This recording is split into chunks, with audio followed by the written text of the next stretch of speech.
Alright, hello everyone.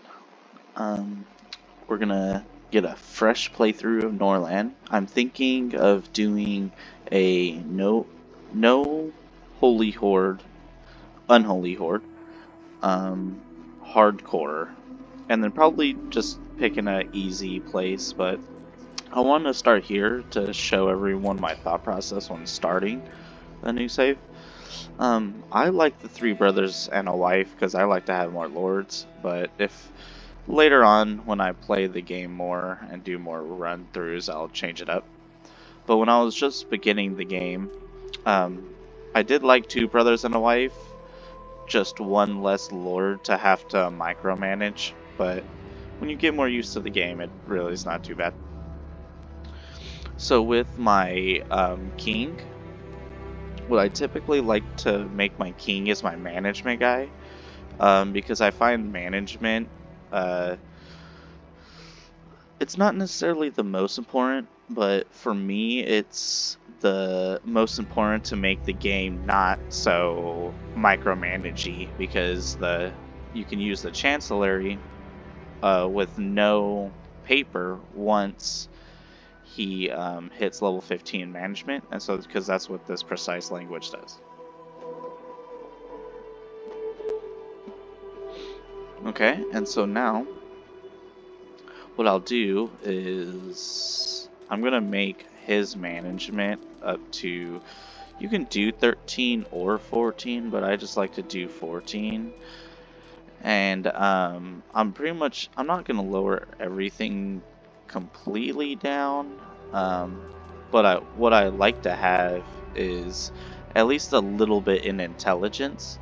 And because intelligence affects the speed of learning knowledge and of writing books, and when you're very first starting the game and you have to read every book before you can use it, just every lord having a little bit of intelligence just makes it speedline the process. My wife, I don't really change because I just keep her as the teaching and the high intelligence. I really don't mess with my spouse, but you can this talent can go with every skill, and it gives you something at level 15. So you can always make her into something different, but I like to keep her as my intelligence. For these last guys, for my last two brothers, I like to have one as a command, and because what I like to do is reserve one brother just for a purely like military role. When you have only 3 people, then you're probably gonna have to buy yourself a knight to lead your army to go take out bandit camps and raid villages, etc. So, but when I have 4, I like to make one specifically for that.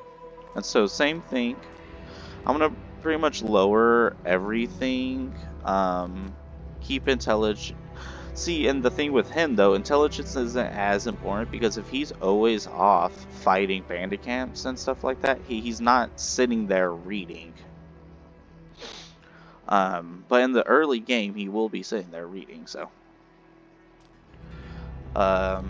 And because this guy is my commander, I do like to have him have some okay starting combat. So 25 years old, I think this is fine. I could even mess with it a little bit more, like I don't need teaching as for 26 years old. And if you really want to, because if you start them off at a young age, you could train these skills if you want to, but I'm focusing my skills around the star that I chose. And for this last guy is really anything you want. So through my playthroughs, I'd just be reading through them, and I'd just be switching around and choosing different ones. Trade seems like a really cool one because after the trader leaves, you'll get a notification of like the next item that's going to be overpriced, so you can stock up on it and sell it. But when I was playing my game, I just never really seemed to really take note of what the next one was going to be.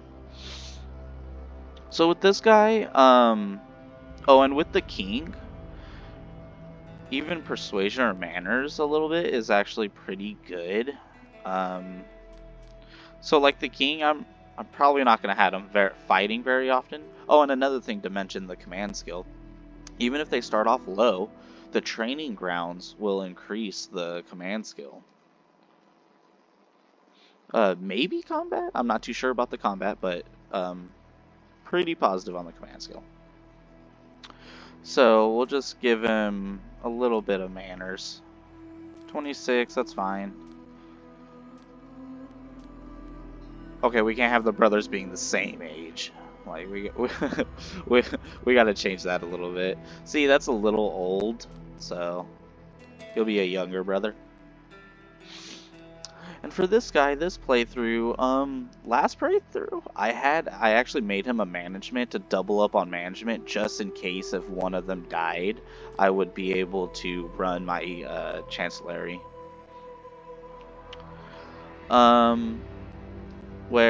So let's see what we want to choose. So when teaching, this character has a 5 chance of recognizing a new talent in their student. So the talent is the star, I'm pretty sure.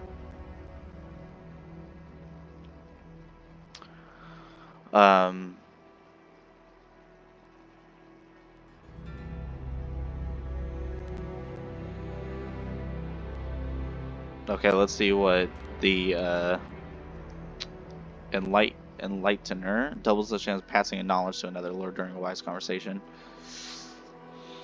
Or what about persuasion? The diplomat. But I have to make this guy's persuasion pretty high because I don't really know how to train it very well. I mean, besides maybe just having him, go talk to and interact with other lords.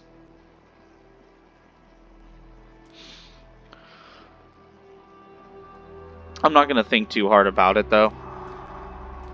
I'm just going to make him another management. And just have 26. Let's have him...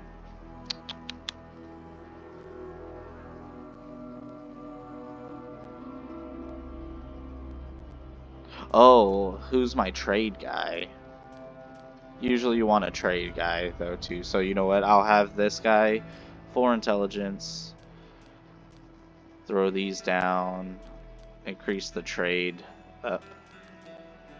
So let's see what we can do about this. Management, we'll just have to lower management because I need a trade guy. Because this will really help with the prices of goods. So even if I don't make it a talent, I need a guy with a high skill in trade. I think. That's what I personally think. You guys can always do whatever the hell you want. And see if it works and then let me know. Okay, I want to change these people's names because they're always the same. I really have no idea on any like medieval names. So maybe I should have done this before I started recording, but this playthrough they're going to have, except for her name, they're going to have some modern names.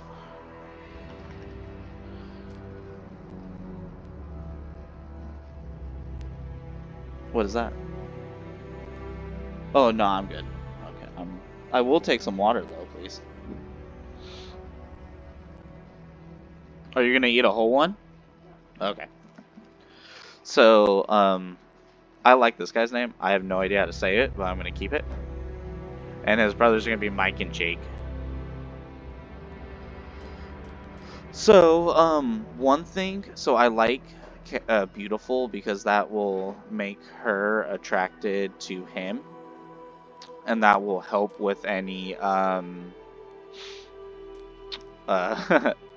fidelity issues down the line. Resistance to addictions, homely, that's fine. Tendency to addiction, empathetic.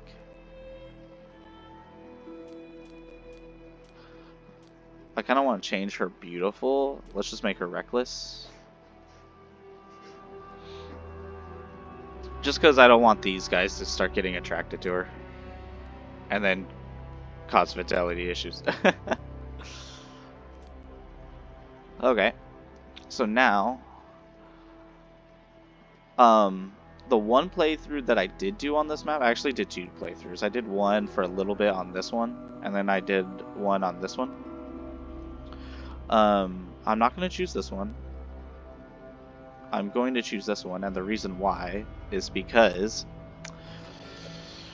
the way raiding your neighbors works, especially in the early game, before you have alliances or anything, thank you, is that it has to do with you can only raid neighbors that share the same border as you. So see, here's my border, this black and blue line, and then here's this settlement's green border. So I could raid them because I share a common border. These guys, I can raid them. These guys, raid. These guys, raid. These guys, raid. For example, if I chose this settlement, I would only be able to raid in the very beginning of the game this settlement and this settlement. The only way to increase that is for raiding purposes is to either vassalize, pretty much only vassalize, because if you go into an alliance, then you won't be able to raid enemy villages due to what was it called, like the obligation of neutrality, I believe was the name of it. Okay, so now I'm gonna choose this one because of the details I said before. I've been liking this sign with the eagle. Been liking it yellow, and I've been liking this black and red, like that. So for the villages, the way the villages work, thank you. Can you open it for me, actually? That'd be great. So how the way the villages work is every 4 or 5 days, or maybe 3 days. I think it's 4 or 5 days, but these villages will give you tribute in the terms of whatever you want, really. Or you can make it random, depending on what kind of playthrough you want. If you want to make the playthrough a little bit tougher, which I might do one of these times, I'll make it random, but just for a starting guide, you want, for the most part, iron and wood, because these are going to be the most 2 important resources early game, just to be able to build. And of course, if you choose a different place that, like, say, doesn't have, like, really any wood or something, then you could do double wood, or, like, if it has a lot of iron, or etc, etc. But I like the easy place, because I am going to play on a hardcore difficulty. Here's, you could change the cultures. Each culture has different pluses and minuses. I think Varn is a good just starting to get your feet wet in the game. I have not seen where it says the difficulty. I think it's on this next spot. And just to point out, when you're getting more used to the game, you can create different scenarios for yourself. You can increase your border. You can start off with a vassal if you want. You can start off with more than one vassal. You can start off with you could set the map however you like, pretty much, and you can even change your neighbors. You can change their starting army strength, their starting city size. You can have the city abandoned. And see, like right here, the city is selling just 2 random things, and I could change this if I wanted to, right? If I remember correctly, the items that they sell don't change, but the items that they buy definitely do change, like throughout the game. I could be wrong about the selling, but yeah. So you can do that. So now I'm going to do no unholy horde, so I'm going to do no crisis. I like to start with the prisoner scenario, because One of your lords will be stuck in a bandit camp, and you have to go free them. However, you start with 5 warriors, which is, like, I think level 3, which is a nice little start, little free start, and because getting her back is really not too hard. And then there's all these different scenarios, which I'll probably start one on another playthrough, but the modifiers, you don't have to do excess iron. I like excess iron. All these other ones are just more difficulty modifiers, really. Strength in numbers, this one sounds good. However, there's a major problem with this one, because the way the game works for recruiting is depending on the combat level of the recruitee. If they are 0 to 3, then that's going to be the cheapest on the tax from the church, because every time the church comes, they want a tax for the warriors you have in your city. And by this, all of them start at least level 5, which, especially on a hardcore playthrough where it makes the tax even more expensive, you won't be able to afford your army very quickly. And especially if you try to expand your army too quickly. So I'm going to do no prophecies. If you've already played a playthrough before watching this, then you know what this prophecy is. This is when, like, the wolves come, the drought losses, etc., etc. Longevity, I don't really care if my lords survive an extra year, or, I mean, 10 years, which is 10 days. It's either 10 days or 20 days in game. So a full in-day game is either, can't quite remember if it's a half a year or a full year. So I'm going to click hardcore. So one thing I'll say about normal, you will actually get the protection of the church until you get a population total of 50. So that includes peasants, prisoners, and warriors. Unless you attack a neighboring village or you make an aggressive action, then that protection will automatically be lifted. So that's the one thing about normal. Hardcore, you don't get that. And people can start trying to vassalize you, etc., etc. right at the beginning. I like to start with a lot of gold. And another playthrough, I'll probably make it lower to make it more difficult. But I'm especially no pro at this. But yeah, so that's how I would set up a start for Norland, pretty much. I might just end the video here, save it here, and then on the next video just start with this playthrough, and then I would show you guys how I would go about. Pretty much I'm gonna just play the playthrough out. But yeah, so I'll stop it here, and then yeah, if you guys have any questions or even see anything that I didn't mention or something that you think would be beneficial, yeah, let me know, because I would definitely take it into the next playthrough too. Okay, alright then.